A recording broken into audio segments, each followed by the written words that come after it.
안녕하세요. 주변들의 조민돈 변호사. 안녕하세요. 송재성 변호사입니다. 요즘에 예. 강제추행 사건이 계속 많잖아요. 그죠? 뭐 요즘에 많아요. 원래부터 계속 원래 많았지. 옛날부터 많았고 중간에도 많았고 지금도 많았고. 그렇죠.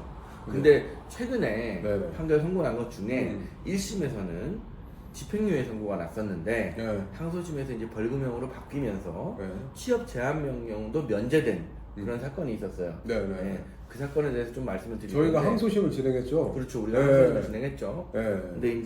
근데 이제 강제추행죄에서 합의가 안 된 사안이었나 봐요. 그렇죠. 원래 이제 그런데, 합의가 안 됐었는데 예. 합의를 했죠. 항소심에서 당연히 합의를 했지. 어. 합의를 하니까 벌금이 나오는 거야.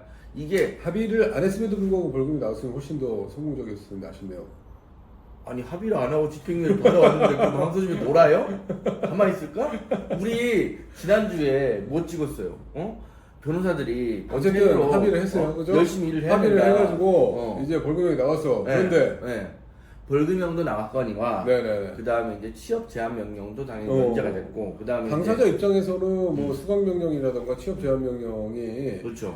이 일부 삭제가 되는 게 굉장히 커요. 사실 이게 지금 성범죄가 유죄가 선고가 되면 동시다발적으로 여러 가지가 붙잖아요. 그렇죠. 첫 번째가 이제 뭐 가장 간단한 게 성폭력 치료 프로그램을 이수하라. 수강 명령. 라는 게 있고 그 다음에 이제 그 신상 정보가 등록됩니다. 신상정보 등록은 거의 99%다 빠짐없이 등록이 되고 사실 신상 등록이 면제되는 경우는 거의 없어요. 성범죄에서. 등록은 사실 100% 거의 다 된다고 보시면 되는데. 근데 등록과 여러분들이 그렇죠. 공개를 헷갈리는데 네. 공개는 맞아요. 굉장히 중앙 범죄를 저질렀을 뿐만 아니라 그렇죠. 이제 미래에도 저지를 가능성이 높은 재범의 우려가 높은 사람들을 대상으로 해가지고 네.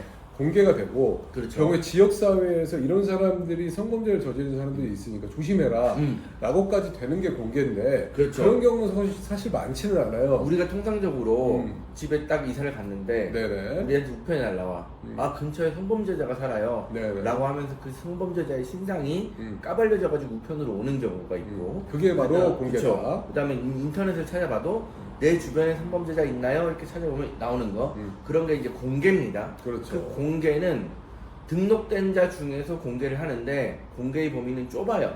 그죠? 그래서 그러니까 신상정보 등록이 필요하다라는 거는 그냥 사원 관련 범죄를 저지르면 거의 기계적으로 따라 붙는 거고 그렇죠.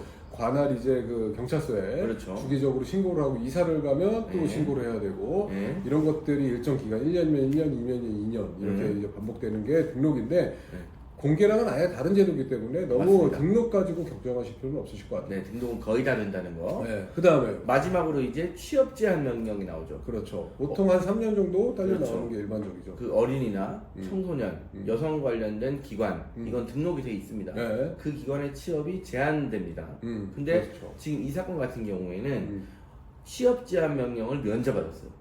사실 이게 중요한 거거든요. 좋아요. 네. 이 사건에 한번 사실관계를 간략하게 한번 살펴볼게요. 이건 뭐 어떤 사건이었어요? 뭐 특별한 건 아니고 이제 처음 본 여성하고 근데 어디서 만났는데요?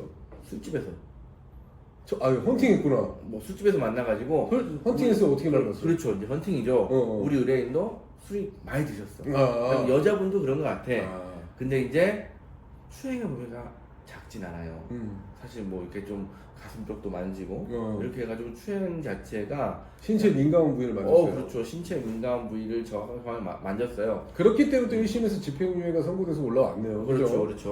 어. 그렇기 때문에 이제 신체의 중요한 부위를 만졌다 보니까 일반적으로 뭐 사실 가벼운 거 어떤 거 있냐면 예를 들어서 배를 만졌다. 뭐 이런 거 있거든. 이 정도는 아니야. 그래서 좀 중한 강제추행이었다라고 보는데 이제 1심에서는 집행유예가 나왔던 거죠.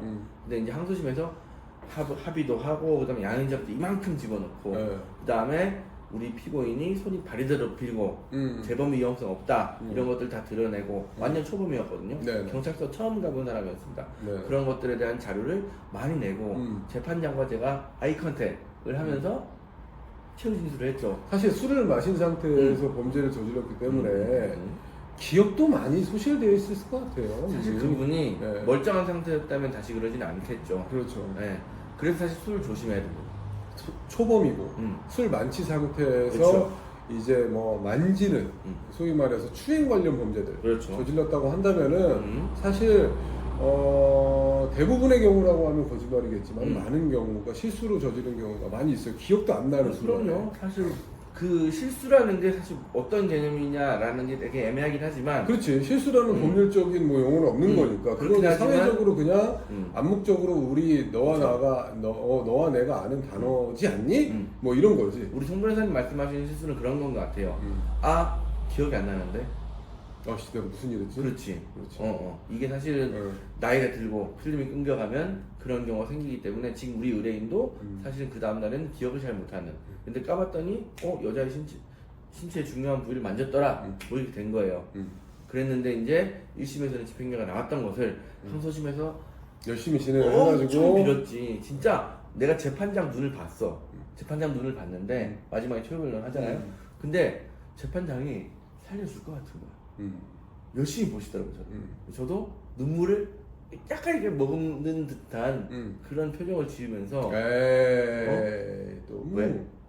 과장이 심한 거 같아. 아예 그랬어요. 그래가지고 근데 어. 실제로 이제 그 공판을 진행하면서 최후 변론까지 하다 보면 약간 좀 그 의뢰인의 개인적인 사정에 또 감정이입이 돼가지고 그렇죠. 약간 좀 감정적으로 울컥하는 경우도 있긴 있어요. 그렇죠. 그러고 이제 제가 이제 최후 진술을 다 하고 나서 그 재판장님이 두 가지를 물어봤어. 뭐였냐면 합의됐네요. 그리고 초범이네요. 이렇게 두 마디를 하셨어요. 긍정적인 부분만 꼭 찍어서 물어보셨다는 그렇죠. 거죠. 네. 다행이죠. 사실 이게 전과가 얼마나 있느냐, 그 다음에 피해자 있는 범죄에서 피해자가 합의가 됐느냐, 이런 것들이 양형을 정하는데 아주 중요한 사정들이잖아요. 근데 그 두 가지가 우리는 다 된 상태고, 그것을 재판장님이 꼬집어주셨다. 그래서 최종적으로 어쨌든 간에 집행유예를 받았던 사건이 항소심에서 벌금이 나왔죠. 벌금형으로 형 종이 그렇죠. 낮아졌다라는 거는 정말 그렇죠. 좋은 결론을 얻었어요. 그런데 그럼요. 한 가지 아쉬운 건 뭐냐면 뭐가 아쉬워요? 벌금형에도 집행유예가 있어요. 그렇기 때문에 벌금형의 집행유예를 못 받으셨어. 아니 벌금형의 집행유예가 있는데 난감합니다. 벌금형의 집행유예 잘 안 나와요. 벌금형의 집행유예 왜 안 나와? 너 나오지. 강대추에는 너 그 그만큼 받아본 적이 없으니까 이 사람이 이거 안 아니, 나온다고 거짓말 치네. 받아봤는데 저는 선고유예도 받고 다 봤는데 여러분 이거는 사실 이거는 신체 중요한 부위를 만졌는데 벌금형의 벌금형의 집행유예도 가능한 해서 아쉬운 가능은 하죠. 면이 있다. 법리상 가능은 하지. 그러니까 좀 왜 더 그랬어요? 좀 더 열심히 하지 그랬어요. 부족했나 봐. 저희는 항상 이렇게 그렇죠. 예. 이게 발전이 없어 안 그러면. 조금 좋은 결론이 나왔다고 안주하지 않고 아무래도 좀 더 좋은 결론이 나올 수 있도록 항상 그렇죠. 최선을 다하고 있습니다. 사실 우리 의뢰인이 정말 좀 약간 덜덜덜 떨었어요. 예. 저 볼 때마다 약간 손 달달달달달 거리고 목소리도 좀 떨리고 그런데 항소심에서 집행 나올 수 있겠죠? 항소심 벌금 나올 수 있겠죠? 바꿀 수 있겠죠? 가능합니다. 실제로 경우에 따라서는 그 벌금형과 집행유예가 그 형 종의 문제가 굉장히 중요하게 다뤄지는 경우가 있어요. 엄청 경우에 있죠. 따라서 이제 공무원인 경우나 공무원, 아니면 공무원에 준하는 공사에 다니는 그렇죠. 경우나 이럴 때는 진짜 집행유예일 경우에는 바로 뭐 당연퇴직 사유에 해당할 수도 있어요. 그렇죠. 그 벌금형으로 형종을 낮추면은 그나마 내부적으로 좀 징계는 받더라도 퇴직은 안 되는. 그렇다고 한다면 내가 열심히 일하고 못 맞춰서 뭐 수년에서 수십 년 동안 일해왔던 그 직업을 그렇죠. 그냥 한 방에 잃어버릴 수도 있는 그렇죠. 상황에서 그렇지 않는 상황으로 되돌리는 게 바로 집행유예에서 벌금형으로 형종을 떨어뜨리는 겁니다. 그렇죠. 물론 이제 요즘 공무원 같은 경우에 성범죄에 한해서 벌금형도 이제 당연퇴직 사유가 있는 경우가 있지만 그렇죠. 어쨌든 일반적으로는 집행유예가 나오면 당연퇴직이고 벌금형은 또 그렇지 않기 때문에 그 부분도 되게 중요하고 또 하나 중요한 게 뭐냐 집행유예가 나오면 일단 해외여행이 굉장히 제한돼요. 그럴 수가 있어요. 네. 맞아요. 왜 그러냐면은 그래서 일반적인 여행이나 뭐 단기 비자 이런 거는 사실 제한되지는 않아요. 근데 장기 비자를 받아가지고 그렇죠. 이제 오랫동안 체류해야 된다던가 아니면 뭐 영주권 획득해야 된다던가 이민을 목적으로 한다던가 그렇죠. 이럴 때는 이제 인터뷰나 이런 게 굉장히 빡세지기 때문에 아주 제한을 많이 위험하죠. 받을 수 있죠. 네, 그렇죠. 그죠? 네. 그래서 사실 그런 여러 가지 면에서 굉장히 낮은 형을 받았다. 그다음에 이제 당연히 이제 취업 제한이 풀리니까 내가 취업을 하는데 일단 장애가 없어졌어요. 그렇지.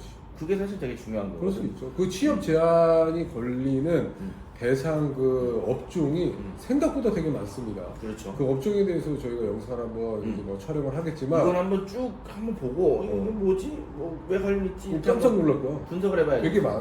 그러니까 생각보다 그렇습니다. 많습니다.